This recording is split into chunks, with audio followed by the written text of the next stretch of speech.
Welcome back to the Revive podcast, everybody. Today we're here with Josh Brigham from Hopesfall. How are you today? Man, I'm doing great. I'm glad to be here hanging out with you on a Sunday evening, Of course, of course, watching some football today. of course. So I I'm sure watched my you have been. I Yeah. watched my Packers lose today, unfortunately, but Yeah. Fuck the we're still Falcons, man. we're still going strong. We're still going strong. I'm a big Jordan Love fan, so we'll see how Yeah. the season goes. He's Well, put in his time. He's waited for his opportunity. yeah, I know. Well, could you tell Yeah. me a little bit about yourself, where you come from, and what you do? Yeah. No, I live in Charlotte, North Carolina, and I've lived here since I was 4 years old. Okay. Um, Now what I do is there's been so many iterations of that over the years because I'm 44 years old now and I've done many things. But the reason that we're talking, right, is because at some point in my life and currently, I was in Hopesfall, Yes. or am in Hopesfall, and so I played music and specifically in the hardcore scene, but I've had lots of other jobs and side hustles and careers, but yeah, music has always been a passion. Music's Yeah, always been a passion, as I'm assuming yours as well. of course. And you guys Yeah, started the band back in 1998, right? we did. I was in college at the time, and my buddy Ryan Parrish and we went to different colleges leaving high school. He went to Elon, and I went to Montreat in Black Mountain, North Carolina. Hmm. And like halfway through college, he had been going home on the weekends and jamming with some of our friends. He's like, "You should come down and jam too." Yeah. And I was like, "All right." So I'll drive back. And about midway through the second semester, we're like, "We're all moving back to Charlotte next year. Like, we're Oh, gonna we're gonna make this band an actual thing." So we both transferred back to UNCC to start playing in Hopesfall. that's commitment. Yeah, man, it was fun. I mean, we were like 18 years old. We were like, we can go to college fucking anywhere. This doesn't matter. Of course. Yeah. Well, hey, I'm gonna get into this and I'm gonna ask you some deep diving questions. You ready? I'm totally ready. Awesome.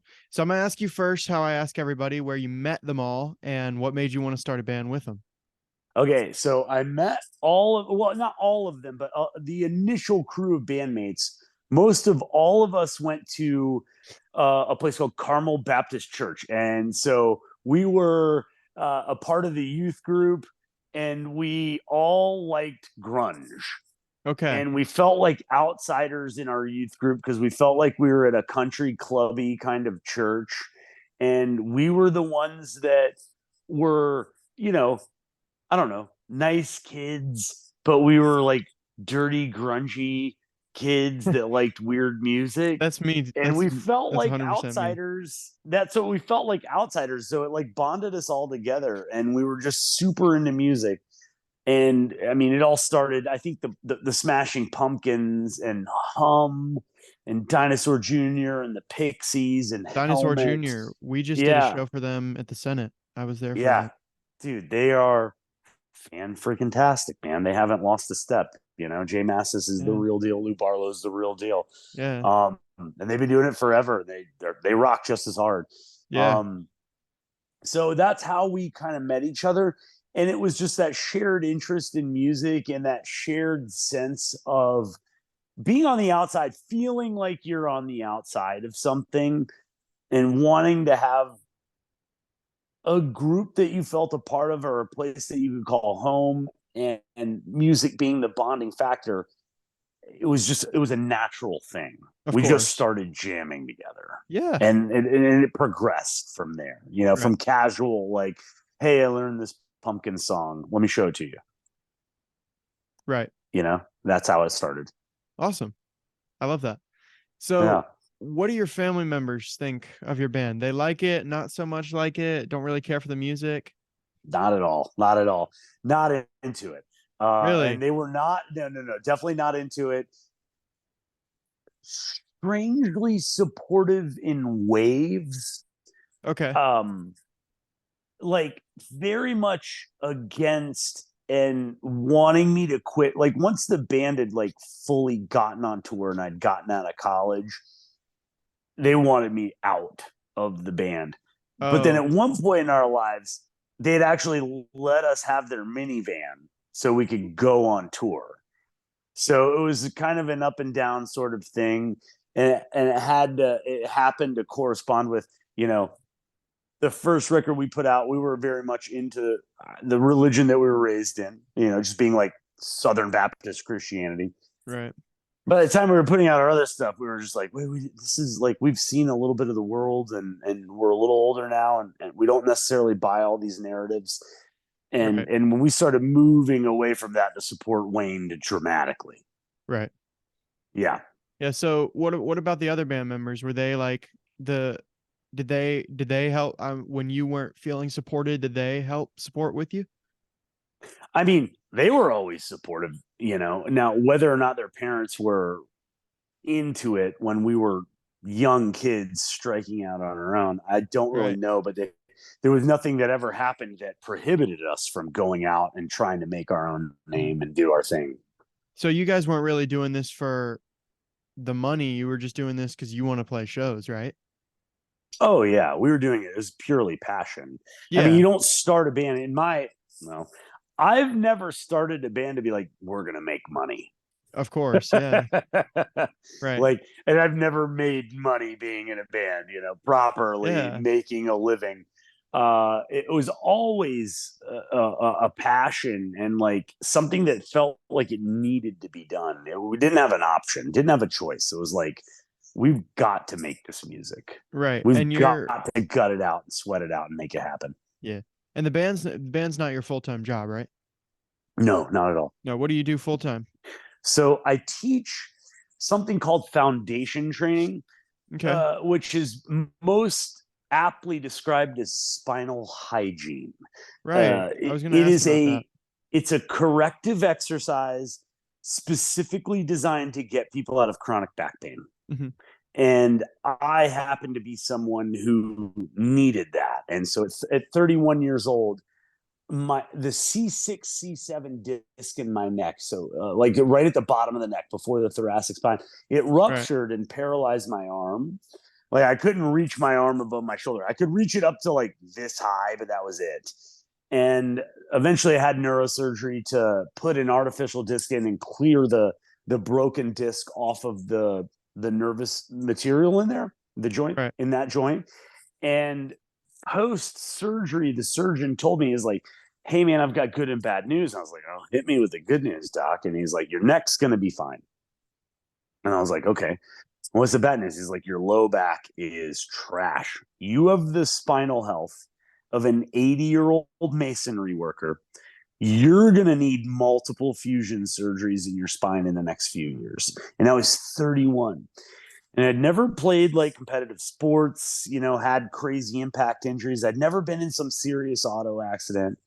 So my question was, why? Well, what's going on?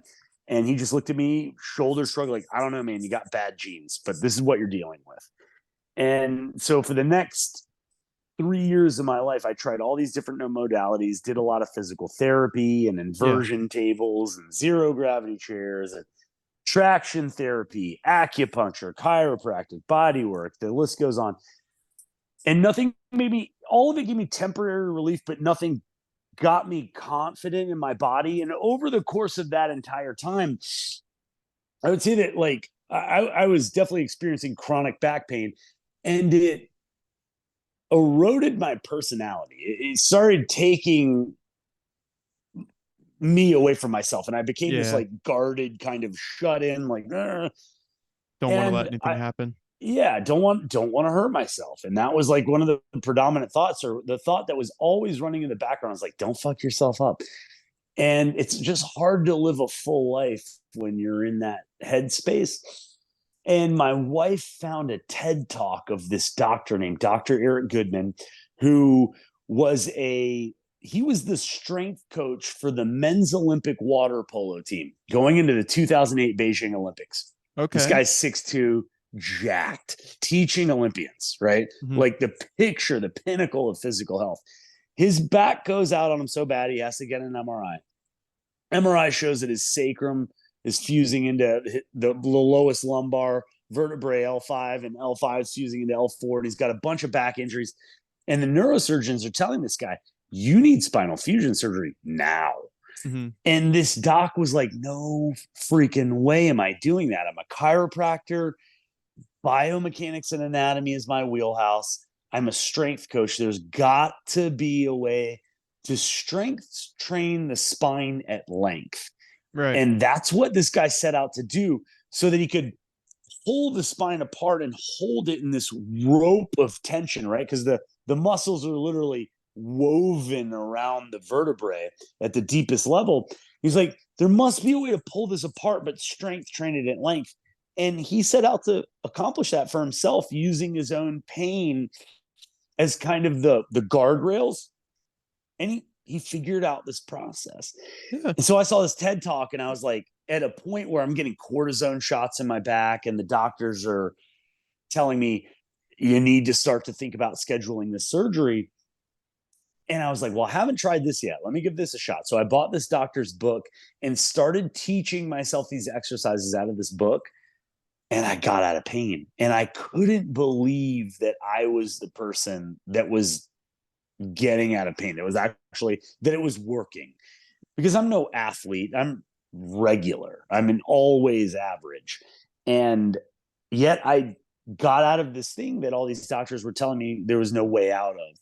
And I was like, I need to be really freaking good at this. This is the only thing between me and back surgery. So I started getting certifications in it. I started teaching it on the side while I had another job. And then eventually I made it my full-time job. So that's what I do now. I teach people in chronic pain something that's an alternative to traditional physical therapy that's really effective. Awesome. But, and I mean, you're feeling good now, right? Oh yeah. No pain. No pain. Really? Yeah. So I all know. those, I how never many had that surgeries? surgery. I never had You it. didn't. Yeah. I completely avoided all that. That's like, that's an achievement, man. I know. That's my sales pitch too. It's like I just tell people, like, look at me. I'm nothing special. Like I'm regular. I did this. I couldn't believe I did this. You know, you can do it too. It's gonna require a hell of a lot of effort. You're gonna have to listen to me, and I'm gonna talk your freaking ear off about it. You know. Yeah. So, but that's what I do now. Awesome. Yeah. Yeah. So you guys are have signed with a few labels in the past, 3 in Yep. particular that at least I know of. Yep. There have been DTS, Trust Kill, Yes. and now you're signed Yes. to Equal Vision. You missed Take Hold. There was a fourth one. Yeah. I didn't even see Take that. Hold. Yeah, no, that Okay. was what No Wings came out on originally, was Take Hold Records after DTS, and then Trustkill bought it. Right. Well, my question Yeah. was, did you guys ever have like a favorite to work with, or maybe not so much a favorite, but ones that you were like, you don't want to leave, you know? Because I would say this, like, we've had at times our relationships with all those labels were good. yeah, And at times our relationship with only one of those labels was bad. We've been fortunate to have good relationships most of the time, but for the meat of our career, we had a troubling relationship with our main record label, and yeah, I mean, so, but that's no different than most bands. I think, like, right. rarely does some band be like it's been a honeymoon for 10 years. Mm-hmm. Right. Not always. So it's not always sunshine and rainbows. Right. Of course. Right. Yeah. There's got to be business decisions to make. Like people gotta make their cut. Yeah.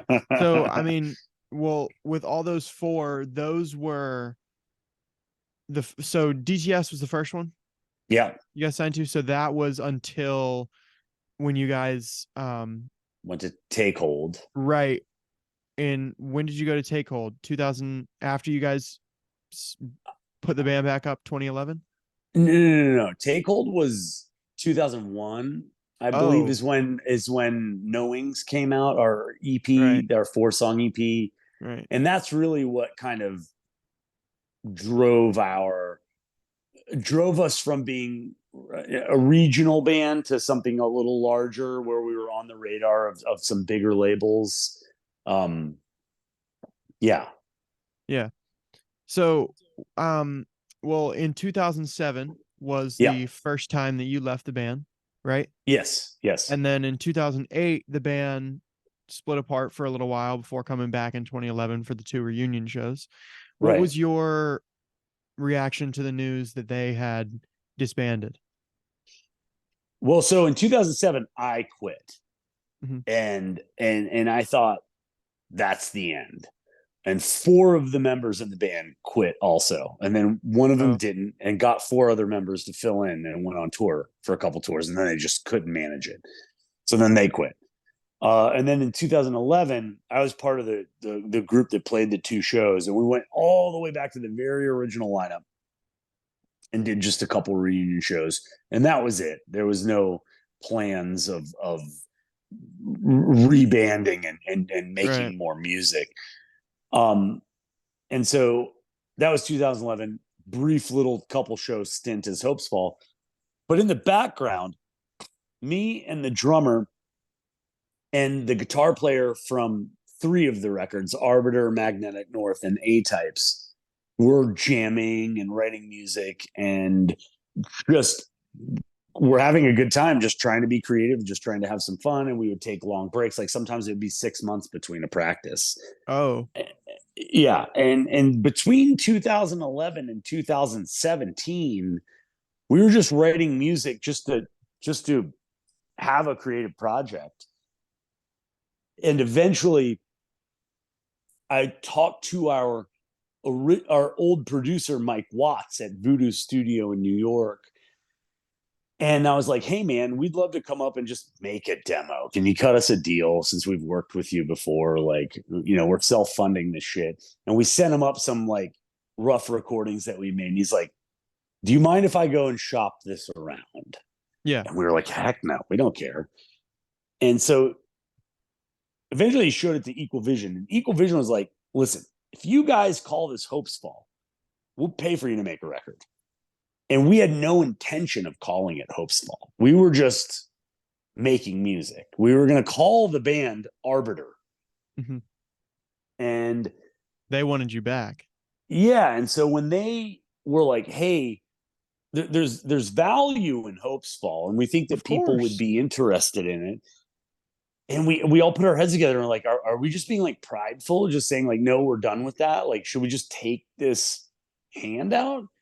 And we all decided like, if we want to make a record, that the quickest distance between point A and point B is just call it Hopesfall, because Yeah. all the people that were making the music were already in Hopesfall.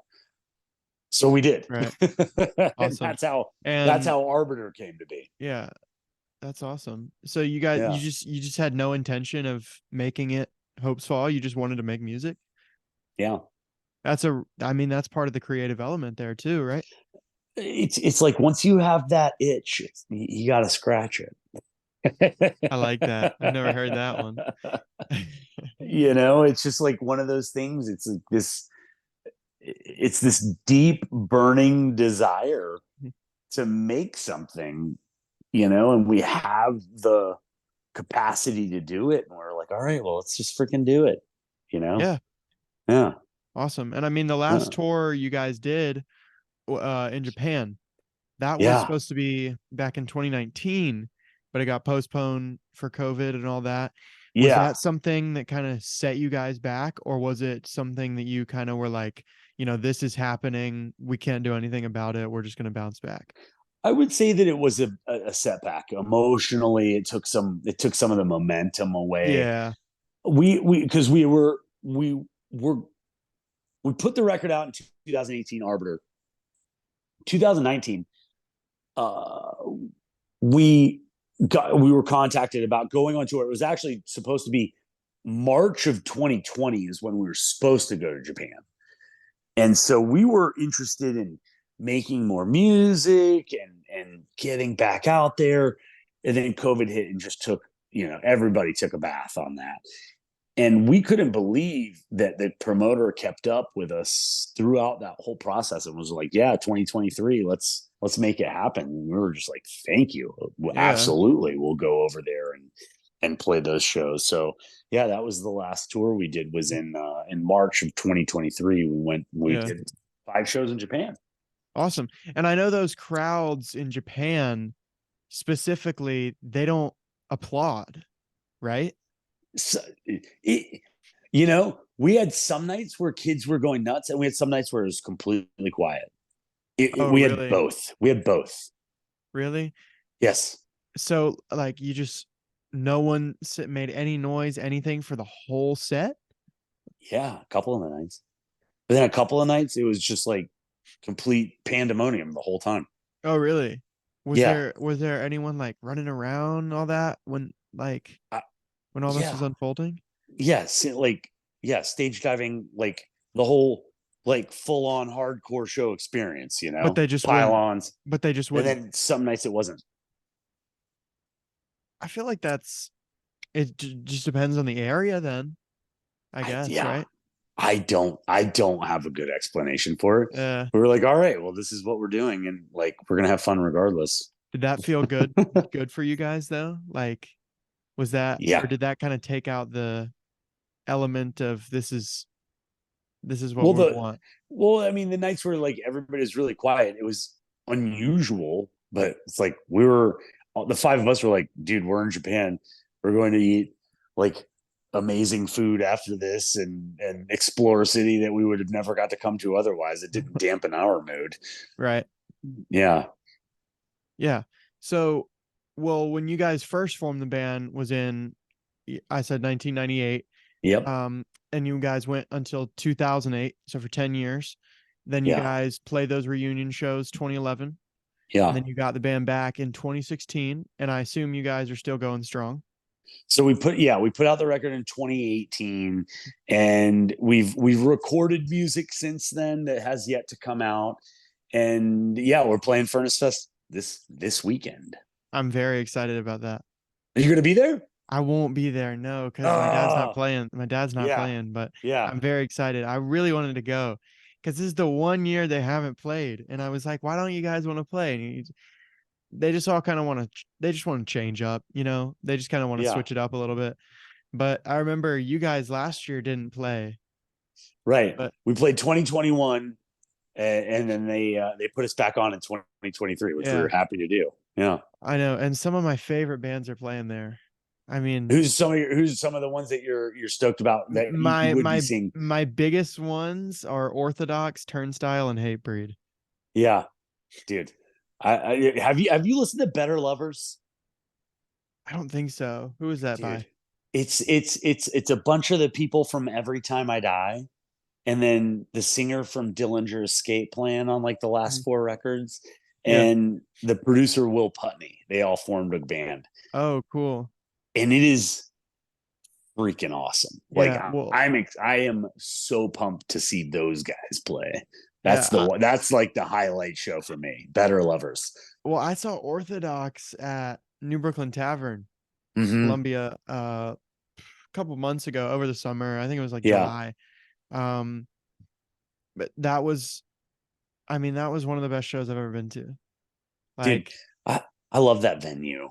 That's yeah, the best venue. it really, and it's really like they just did Census Fail Yeah, there, so they're selling the building. I'm not sure where they're moving, but I heard that was yeah. happening. So they're doing like some, I guess I don't know what I would call it, but nostalgia shows maybe. I Mhm. feel like they want to get some people that haven't played in a long time back there, Yeah. which who have connections to Columbia. But I mean, I've seen a lot of people there. I go every hardcore show that I can, I try and go to. But the Hmm. Orthodox one was the first song or the first show that I like mosh pitted to and I was Yeah. pitting with, and I've done it ever since. Yeah. Like that That show is the one that got me into it. I love it, man. That's your story. That's like I know. you'll always look back. You'll remember that I moment know. forever. And You know? I Hate God almost got it out of almost got me to start Yeah. like pitting. But then Yeah. as like the next show I went to, I was going crazy. But it's just so fun. Like there's really like you don't think about anything. That's No, a you're hard totally in the moment. I know that's a hard experience to talk about though. Like how you feel when doing Yeah. that. If anyone here listening hasn't done it, you should do it. Do you ever do it No. at all anymore? I mean, not anymore. I'm Yeah. 44 now. So, but yeah, Who's like stopping you? jumping into like just like I don't know, like health concerns. Like I don't want to break anything. like I mean, that makes sense. I'm self-employed. Like I can't afford, to break my leg Right. stage diving. Like, like some crazy accident where I spin off the pile and land on a barricade wrong, I can't Right. afford that injury. So I'll just watch and have a beer. That's good too. That's what a lot of people Yeah. do there. Oh yeah, it's If you're fun. in, like, there was this one guy I saw, he was like trying to, it was Cro-Mags. He was trying Mhm. to record the whole show and he was in the pit. And I was like, dude, you're gonna get hit. You're gonna get hit. And someone started like doing a circle pit and his phone slammed against the wall. And I think I kind of like turned around to see what it looked like. Had like a huge line through the middle. And he was like, he was so angry and he like got in the guy's face. And I'm like, dude, like You know what? that Like is I said, your yeah, fault. rookie fucking move, dude. That's a rookie mistake. It's like Never do that rookie again. mistake. Like, what did you think? And You're at a Cro-Max show. You I should know guarantee better. he'll never do it again. Yeah, probably not. Let's hope not. Let's hope that Oh, you learn yeah. from that mistake. Because if that happens twice, then it's just like, oh man. Yeah, Yeah. he wasn't having it with that guy. Yeah. Like I don't know why, but that made me so angry, but it like just it really grinded my gears. Yeah. Oh man. Yeah, Well, fair. yeah, I know. So, the first album you guys recorded, The Frality of Words, Yeah. was the same year that you guys, well, not the same year, but really close to when you guys formed the band. Yeah. It was very shortly afterwards. That was, yeah, that was my I mean, it question. was like that record came out in July of 99, and like we were officially a band in like March of 98. Right. Like So happened most, pretty quick. yeah, so most bands will, or at least nowadays and back then, you'll see maybe a couple, maybe even an EP, a couple singles, but you guys just went straight into the album. Was there any reason that you guys wanted to jump straight into it and start it so fast?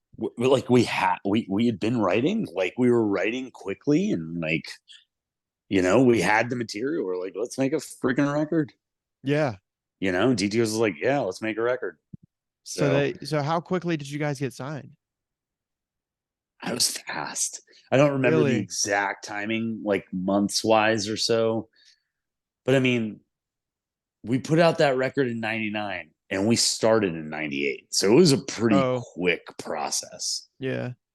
you know? Hmm. So, and Yeah. you guys, I'm looking at it right now. You guys, I mean, released albums. Released an EP in 2002, Satellite Years, which has been proven to be your biggest album so far. Yep. Do you have any Yep. idea as to why, that one from so long ago is your biggest one, you think? Just Yeah. I think it was lot of just, bangers. it was the right record at the right time. I think that like it was our first record on Trustkill. It had good distribution. We were getting on good tours. There was a lot of buzz from that EP, but like an EP is never really going to get you. I Where mean, you want it to. it's like I think you have to have a full album to really like, boom, we're here. Yeah. But I think that people were ready for it after that EP, and fortunately, the group of songs that we came up with struck a nerve. You never know, like you never know what's gonna catch, Right. and it's not like it was like we're sitting around thinking like, what do people want to hear? This Right. is like, what do we want to hear? And it was like that was the music. Each record is a time capsule of what you were feeling and what you wanted to express at that time. And you have no idea what's going to work and what's not going to work when you put it out Right. into the court of public opinion.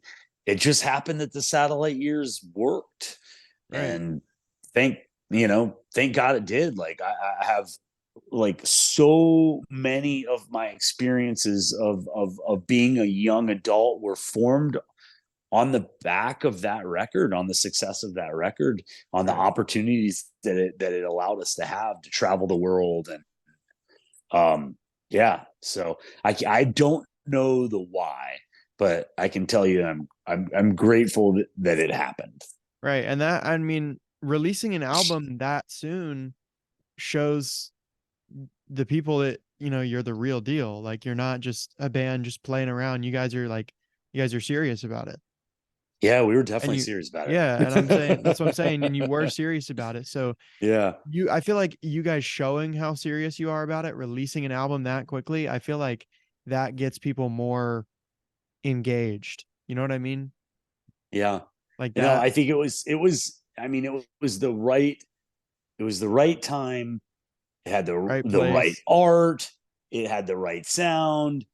You Mhm. know, it was for us. It was lightning in a bottle, and Yeah. you know you don't get it often, so we're just happy to have been along for the ride.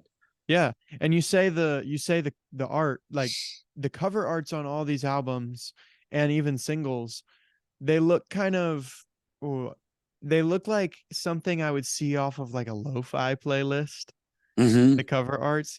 Yeah, Did you guys reach out to someone to do that, or yeah. someone reach out to you? We had the same guy the whole time. Yeah, it Awesome. was like somebody Yeah. that we grew up with that was like an artist that Mhm. was into making digital graphics and had a career as a designer, and like this was just like a side project for him. Mhm. Like he was Awesome. off doing very successful things. He was like, "Yeah, I'll help you guys make your art. Like it's cool." Yeah. And I mean, you Yeah. guys have played with many bands, Mm. and I want to know what your dream band, like, tell me your dream lineup. I've asked people what their dream band to play with is. Tell me your dream lineup. It's a Okay. hope with Hopesfall though. Okay. Yeah. Like so, dream lineup is we're not headlining. I mean, Like we're okay, playing with a that makes sense. much That makes sense. bigger That makes band, sense. you know? Like Okay, okay. we're playing with a much bigger band on a stacked bill and we're not opening, Okay. right? Right? So we're not Okay. the opener, so like the crowd has time to get into the show, Right. right? Second to But let's last. yeah, direct support or maybe like 2 of 4 whatever. But like so I'll build the list off of bands that we have actually toured with. How Okay, about so that? this is your these bands are your dream that you want to play Yeah. with. So let's say Okay. I make a compilation of some of the most fun tours that we've Okay. ever been on. All right, Right. let's start with opener. Who's gonna open up the show? Okay. Take your time. I know this is a hard one. I know. I know. Well, I feel like I've got to like there's got to be like a ranking. It's got to actually like make sense as well, on like how it would go and where we would stack up in like the actual lineup. Right. So I'd say,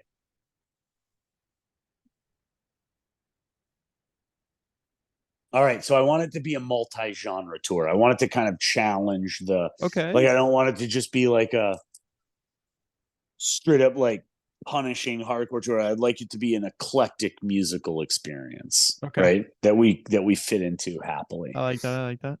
So I would say the opener would be Code 7, Okay. right? From Winston.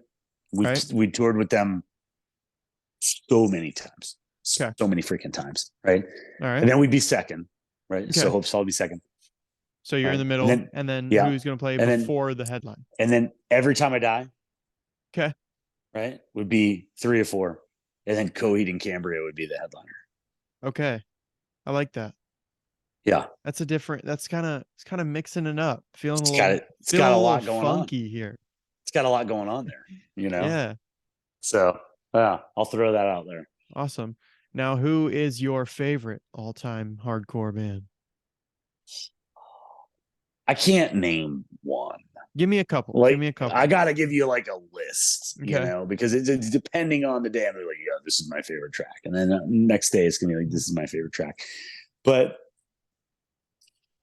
Drowning Man, Botch, Okay. Converge, Dude, that's Cave, literally mine.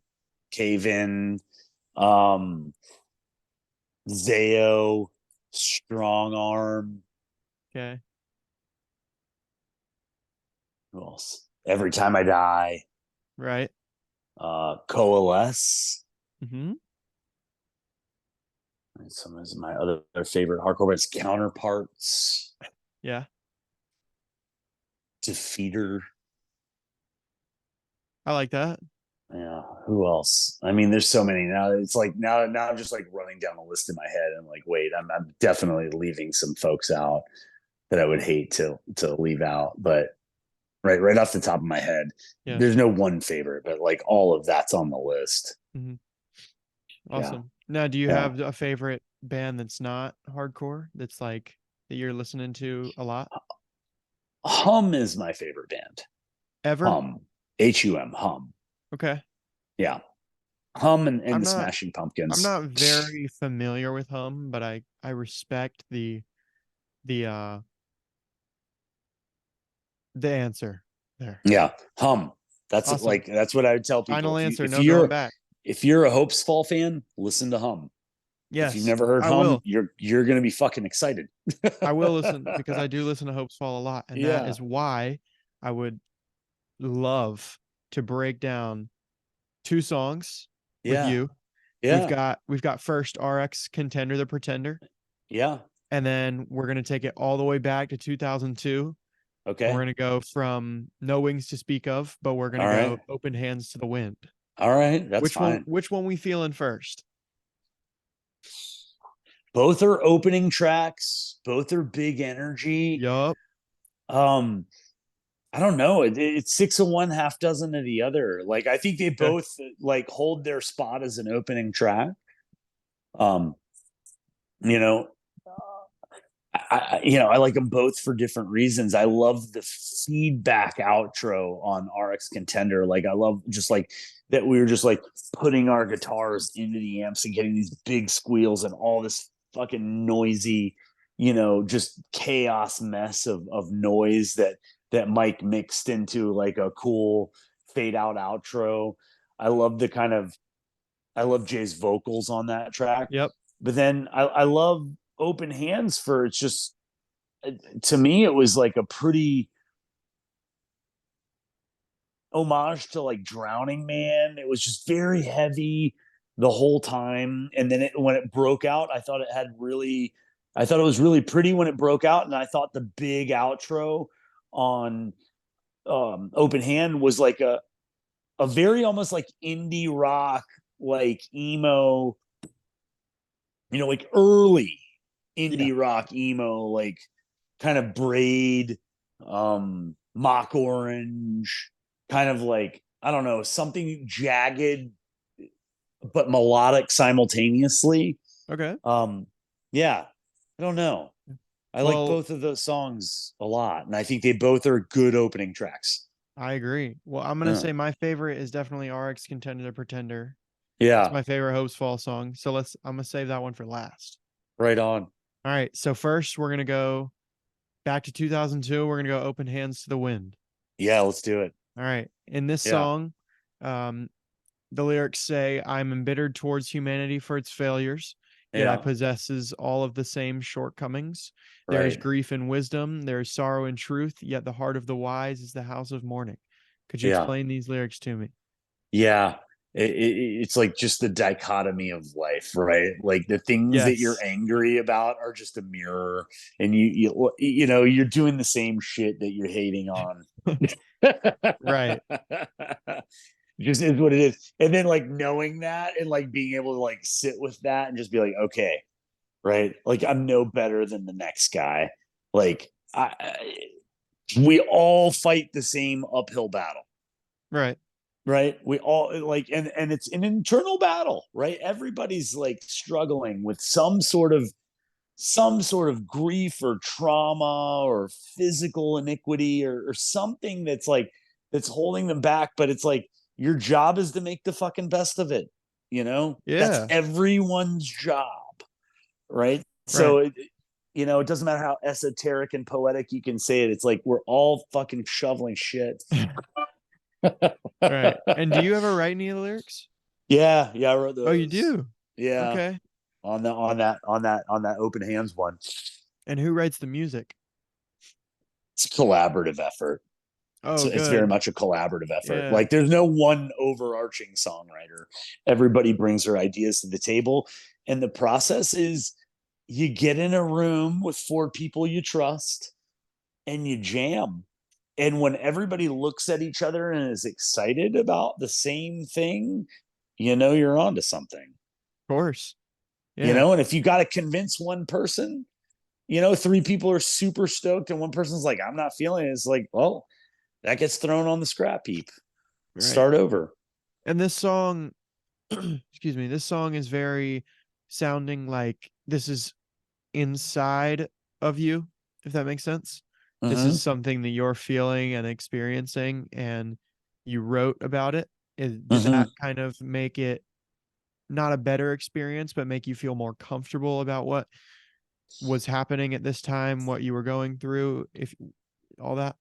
I think it was just a time capsule. It's like I wrote those words about what I was feeling at the time, and it's like, I don't know. I'd say that it's still accurate now. Yeah. For me. Okay. To a certain degree. I'm just a little bit more mature about it. I'm not as embittered anymore. Yeah. Now I'm a little bit more accepting, like, oh yeah, you're going through the same struggle I am. I get it. Right. And do you listen to your songs? Because I feel like a lot of people don't. Like a lot of bands don't listen to their own music. Yeah, especially when I'm practicing. I'll put on Really? Spotify and put in my headphones and play guitar along with it. Well, I feel like it's different for a vocalist rather than, a guitar player. Because like some people just hate to hear their voice. Yeah, maybe. I don't know. I never Especially my sang on dad. anything, so yeah. He doesn't like some. I'll play some He's songs, so like some old humble. ones. Like, it's, I know. I'll play some old ones, and he'll be like, "Why are you playing this?" I'm like, "Cause it's a great it's song." fun. Yeah, And he's like, "Oh, this it's is good. He was like, "You could have picked such a better one. This one sucks."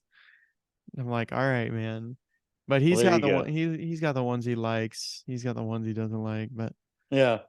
yeah, Well, I think if you're a part of it, if you're a part of making it, you always reserve the right to critique it, of course. because it's like, you could have had a sound in your mind, and it may or may not have fulfilled that. Right.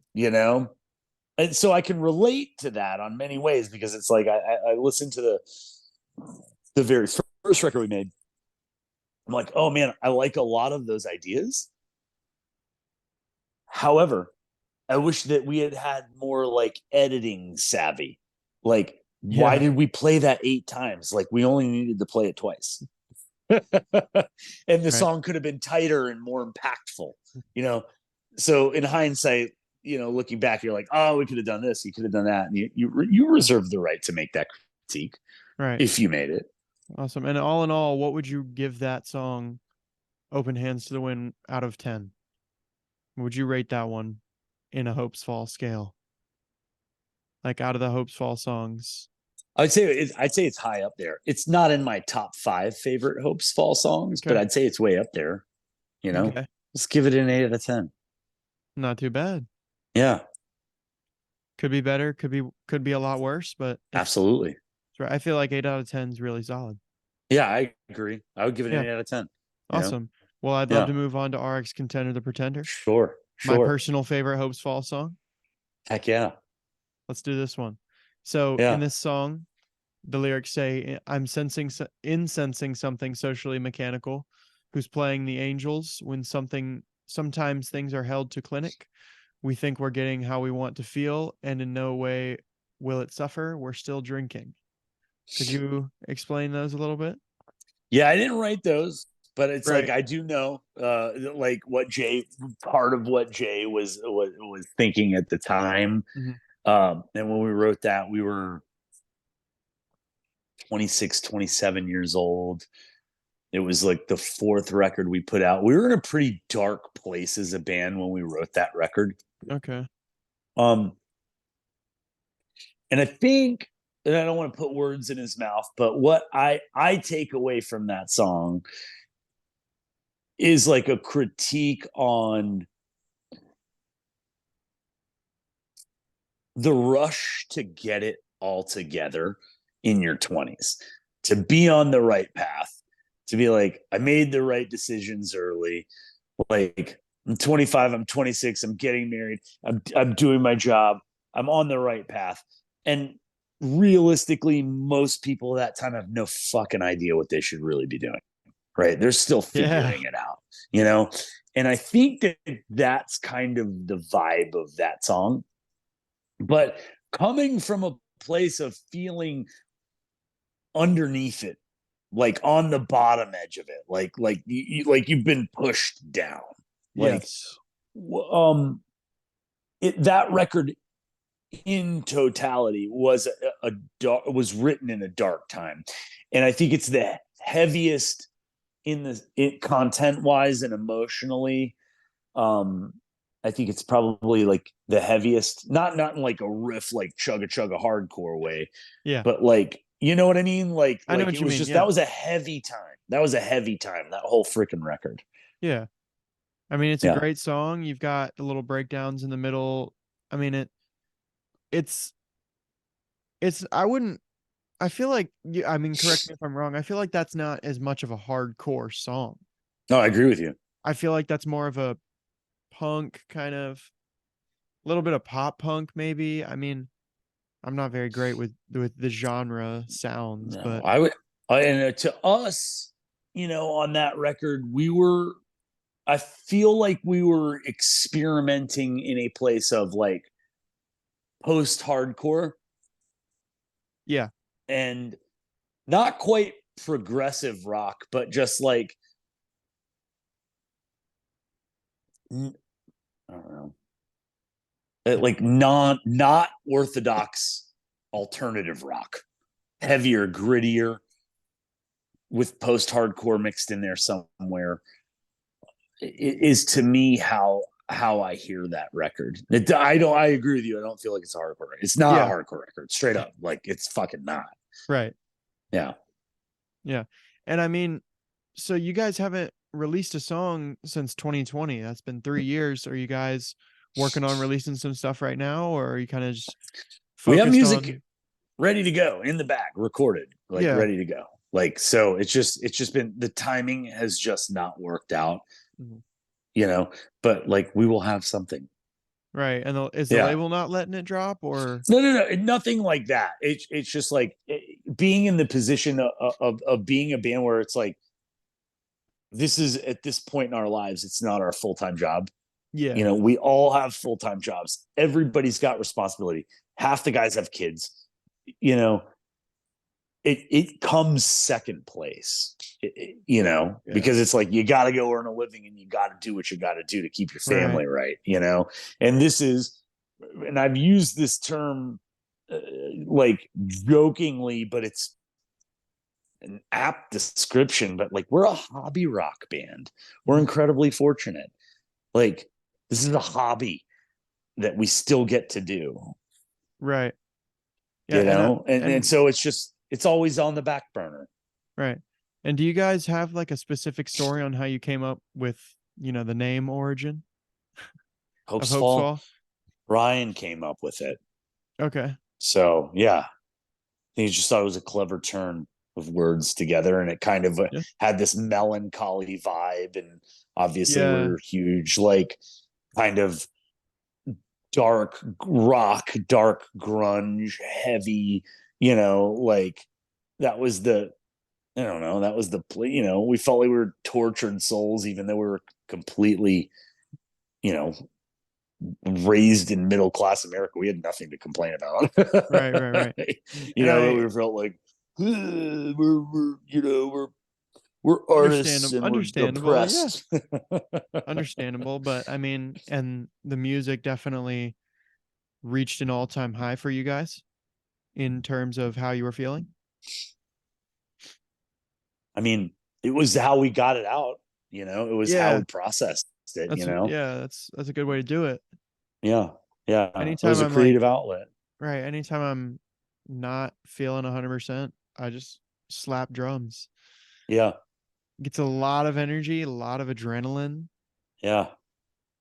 For me, it Yeah. makes things a lot easier and better, but that Yeah. could be the case with other people, but not sure. No, syncing up and playing tight is very gratifying, you know. Yes. And then like play, like just being tight, like being in the moment, with your friends, with something that you created yourself, the hardest thing in the world, and I think this goes for literally almost like any business, is going from 0 to 1. Yeah. Right. Going from 0 to 1 is the hardest thing to do. Right. Once you've got to 1, it's just momentum. And it's like, how fast can you create momentum? But creating something out of nothing is fucking special. Yeah. You know, and when you can get together in a group of people and mix all of your influences musically, all of your emotional energy, because that's something I appreciate about it now more than I did at the time, was like the mindset that you bring into the room, like literally what's happening in your own life is getting recorded in that energy, right? Yeah. In that sound that you're making there. And to be able to go from 0 to 1 with a group of your friends and make it work, and then have other people validate that is one of the And most value it. special Yeah. things that I've ever been a part of. Yeah. By a lot. Of course. Yeah. And I It's mean, impactful. I understand that you are also a big runner. Yeah, I was. I You was were. very Okay. much. I was. No, I ran for years doing half marathons, and I did a marathon, and then I had that neck injury, Yeah. and that altered. Like, I was physically incapable of doing that. Um, and then after finding foundation training and getting into that, um, my my focus on, like, when I want to work out, when I want to do something physical for myself, which running was very much a physical outlet. This is a mental outlet. Like, it's a stress release, it's that you're living in the moment, you're listening to music, you're powering through. Um, Instead of expressing that through running now it's very much in these body work, or not body work, but body weight and breath work exercises. So the modality I teach, foundation training, and then also I practice yoga as well. But that is where I've now, at this season of my life, feel like my physical energy is best spent. Right.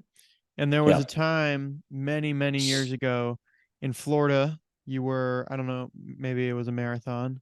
You had to use the restroom How do you know this story? and you ran into, if you don't want me to tell it, I won't tell No, it. no, no, no. It's how do you know this? Did I tell Uh, you this?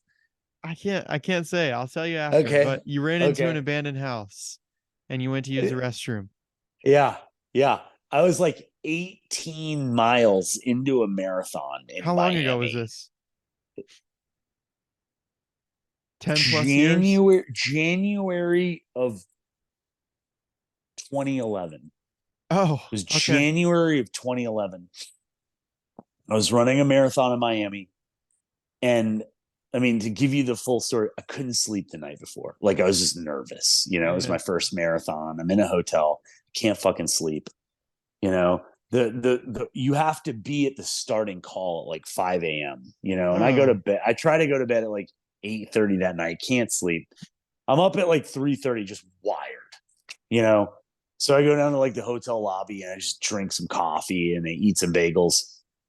We're making I'm with some other people that I'm running the marathon with, and we go, to the starting line. They've got all the lines because there's like 20,000 people running this race. So, like, we oh, go to the geez. porta johns and stuff, and it's like, dude,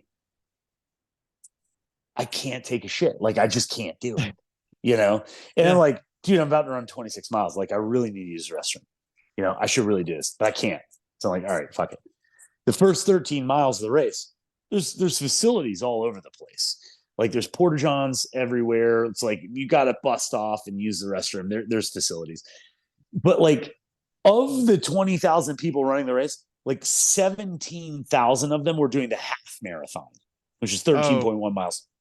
Mhm. And then the 20, so at like the 12-mile mark, like, everybody takes a left and then the marathoners take a right.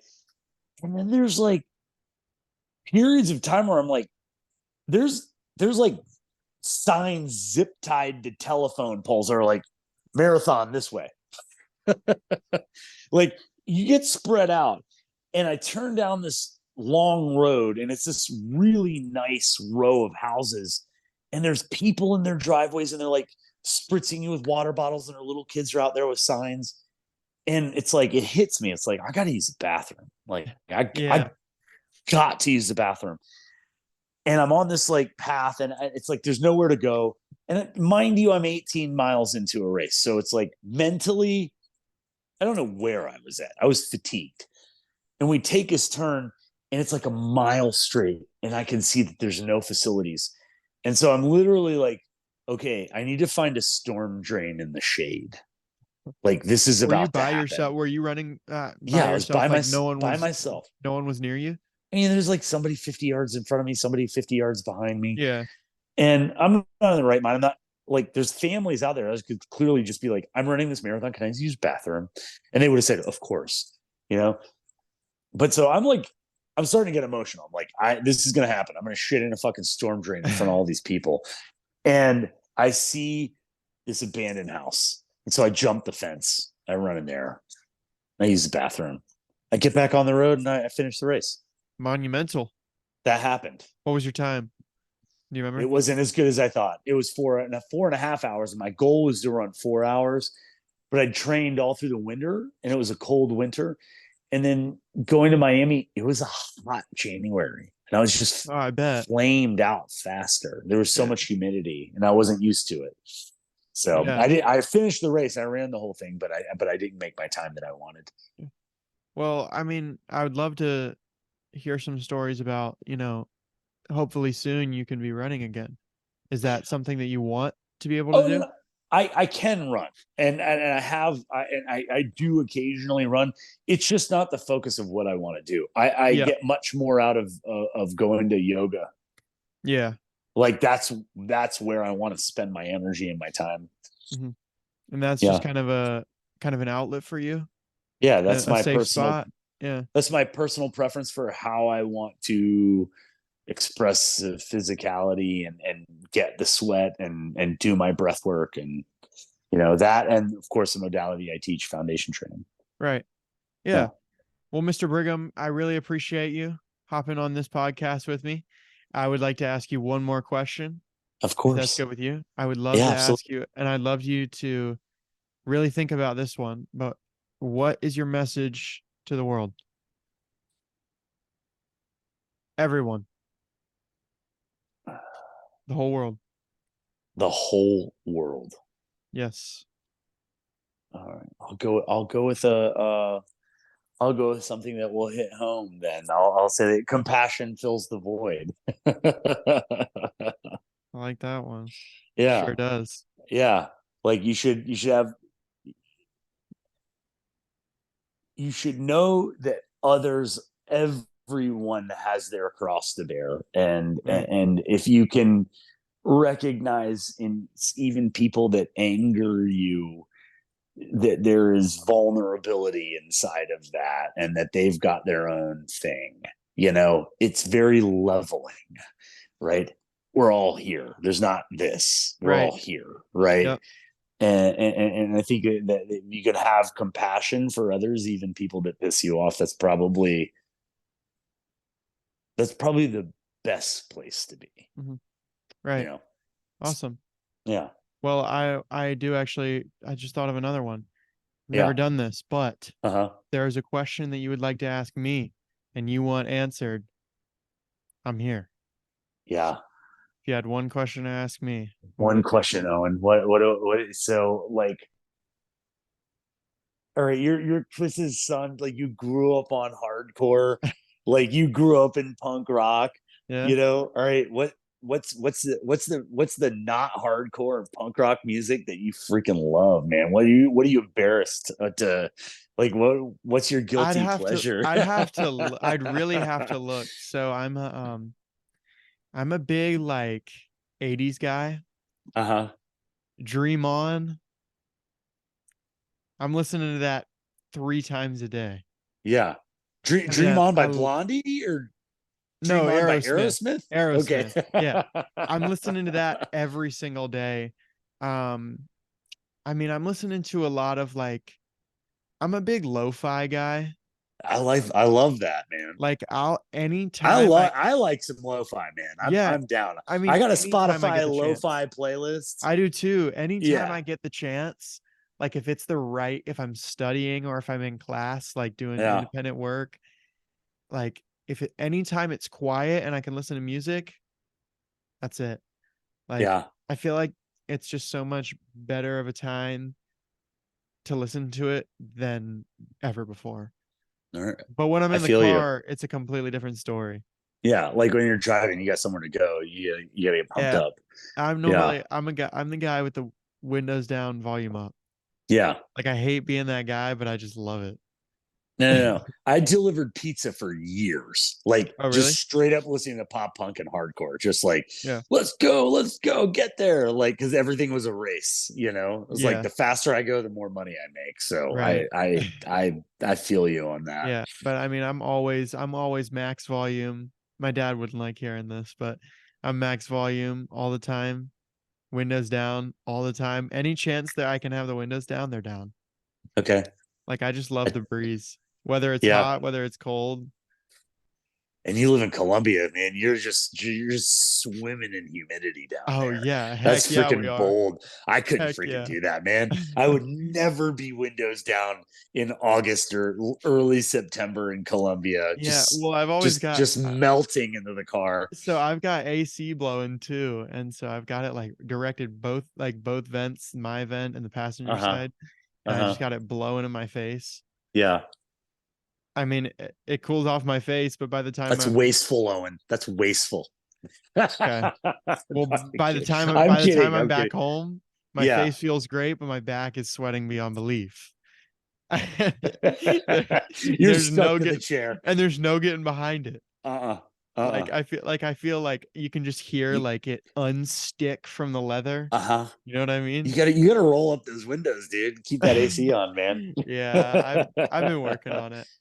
uh, It's a habit, but it's a good one, you dude, I know? feel you. You Yeah, gotta express yourself, man. You get out there, roll of those course. windows down, man. Jam it. Yeah. Well, hey, I thank you so much for getting on here with me. This has been Happy to be Hopesfall. on here. Yes, Yeah. sir. Any final words? Uh, no, I'm just happy to be included. Like it's Of fun to have course. people that actually want to talk to me about this music that we made years ago. Right. Like And I'm honored. I'll give something exclusive here with me as well. We've officially now got everybody on board from the April 31st the Senate show, Yeah. Hopesfall, Yeah. Advent, Your Yep. Spirit Dies, Rat Poison, Stretch Armstrong. They'll all be on here Heck yeah. eventually. Working on Advent and Your Spirit Dies right now. So we'll see how it Heck yeah. goes. You'll get them. Of course, of course. You'll get them. Well, I appreciate it so much. Thank you so much for being here. Happy to do it, brother.